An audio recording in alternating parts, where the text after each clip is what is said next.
Hello everyone, I am Scott Barrett, Senior Fantasy Analyst with Pro Football Focus. I'm here to talk to you about some of my favorite DFS tournament plays of the week. This is week 2. First up, we have the quarterback position, and I'm looking primarily at Pittsburgh versus Kansas City. That has the highest over-under of the week, 3 points higher than any other game. On FanDuel, Ben Roethlisberger is my top quarterback. He's playing at home, and that is good news for him. Since 2014, Big Ben averages 24.0 fantasy points per game at home, but only 14.7 fantasy points per game on the road. Those are some of the craziest splits over a really significantly large sample that I've ever come across. On DraftKings, I prefer Patrick Mahomes, the other quarterback in this game. He's grossly underpriced at QB 12.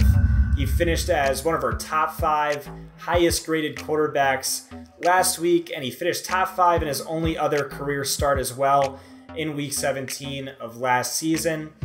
He also has some sneaky upside as a runner as well. I think some people are overlooking, but really I just want to take advantage of these two porous secondaries in a game that could be a shootout with two big-armed quarterbacks.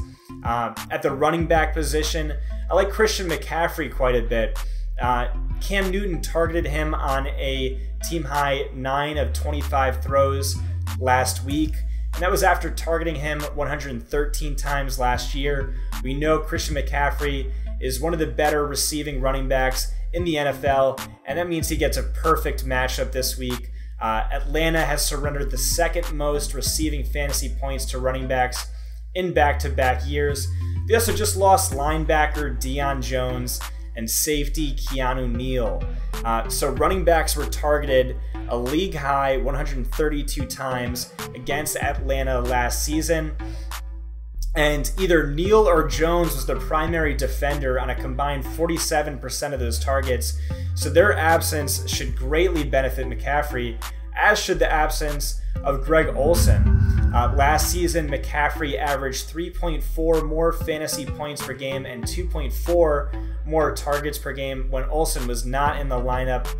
Some other running backs I especially like this week: James Conner, Melvin Gordon, and James White, though he becomes a slightly less strong of a play if Rex Burkhead does manage to suit up. At the wide receiver position, I like Antonio Brown quite a bit. Yes, he's the highest priced wide receiver on both sites, but it's not without good reason. He averages 32.4 fantasy points per game across his last 6 full games. Since 2015, he averages 28.1 fantasy points per game when Le'Veon Bell has been inactive. That's across 14 games. That's a pretty good sample. And he averaged only 19.6 fantasy points per game in all other games. But on top of that, he has a near ideal matchup this week. Juju Smith-Schuster is going to have a tougher matchup in the slot up against Kendall Fuller. He was our highest graded slot cornerback last season. Meanwhile, Brown should run the majority of his routes from the perimeter up against Steven Nelson and Orlando Scandrick. Both of these cornerbacks are playing out of position this year. They spent at least 2/3 of their snaps lined up in the slot over the past 2 seasons. Now they're playing on the perimeter. And even last year, when they were playing in their more natural position, they weren't that effective. Both ranked bottom 20 of 124 cornerbacks in yards allowed per route and coverage. It's going to be expensive. Might be tricky to fit him into your lineup, but if you can, I'd try and do that. Luckily, there is some good cheap value this week. I like Chris Godwin quite a bit, with it looking like Deshaun Jackson's not going to be suiting up. I like Devin Funchess. He also should benefit from Greg Olsen's absence. Quincy Enunwa saw some terrific target market share numbers last week. And I like Randall Cobb and Geronimo Allison, with Devontae Adams banged up and in a tough matchup against Xavier Rhodes. The tight end position's a little bit trickier. There's a few guys to really like who are definitely underpriced.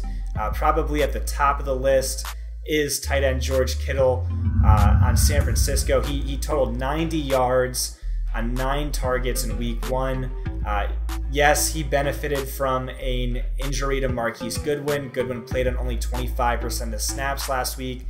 Yes, Pierre Garçon had a tough matchup drawing shadow coverage from Xavier Rhodes. I get that, but all that's going to be true in week 2 as well.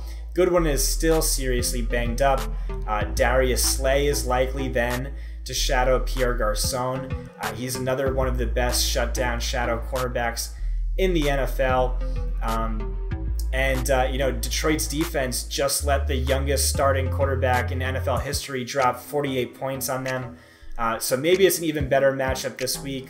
You can make the same case for Jared Cook. He's going to be up against a defense that gave up the 4th most fantasy points per game to tight ends, but the 2nd fewest to wide receivers last year. Very similar matchup to what he faced in week 1. And then there's Ricky Seals-Jones, who's the cheapest of the 3 of them. The Rams have what looked to be a top tight end funnel defense. They have 3 cornerbacks who graded out top 20 last season, but they just let Jared Cook catch 9 passes for 180 yards against them. I think this is going to be a matchup we see every week where the tight ends and the running backs exceed expectations and the wide receivers disappoint. But right now, those are the tight ends I'm looking at this week. Also, Jordan Reed a little bit. Maybe Rob Gronkowski every single week, especially on FanDuel. But anyway, that's it for me for now. I just want to say good luck this weekend, and I will see you all next Friday.